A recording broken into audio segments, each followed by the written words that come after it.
ახალციხის გამგეობის ინიციატივით მუნიციპალიტეტში მცხოვრები უსინათლო ბენეფიციარებისათვის ექსკურსია მოეწყო. მათ ადიგენში ზარზმისა და ჭულების ტაძრები მოილოცეს და საუკუნოვან ისტორიას გაეცნენ. უსინათლო ბენეფიციარებს გიდობას გამგეობის კულტურისა და ძეგლთა დაცვის სამსახურის სპეციალისტი რეზო ანდღულაძე უწევდა.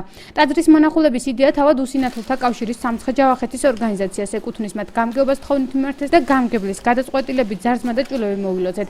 განმარტავს მეცხრე არხთან კულტურის სამსახურის უფროსი მაია სხირტლაძის თქმით, პირველ ეტაპზე გადაწყვეტას ადიგენის მუნიციპალიტეტს სტუმრებოდნენ და ისტორიული ძეგლები მოენახულებინათ. გამგეობის კულტურის სამსახური მსგავსი აქციის გამართვას კიდევ გეგმავს. ზარზმისა და ჭულის მოსალოსად სულ 18 უსინათლო ბენეფიციარი იმყოფებოდა. ისტორიული ძეგლების სანახავად ფოლკლორული სიმღერების შემსრულებელი ლელა ნაროზაული და მისი მოსწავლეებიც იყვნენ, რომლებმაც უსინათლო ბენეფიციარებს ბუნებაში ღონისძიება მოუწყეს და ყველასათვის კარგად ცნობილი ქართული სიმღერები შეუსრულეს.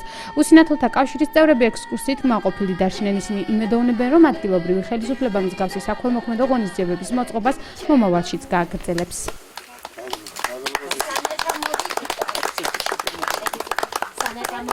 დღევანდელი დღით გვინდოდა უსინათლოთა კავშირის ბენეფიციარებისთვის გაგველამაზებინა ერთი დღე. ამიტომ გადავწყვიტეთ მოგვეწყო ექსკურსია ზარზმასა და ჭულეში. ეს მათი სურვილიც იყო, უნდოდათ და გამგებელიც მხარში დაუდგო. ძალიან კარგია, ჩვენ სასარგებლო არის უსინათლოების მით უმეტეს. რომ ესეც რამე რო ეწყობა, გამოვდივართ ხალხში მოძრაობ და ადამიანური ცხოვრებასაც ემსახურებით.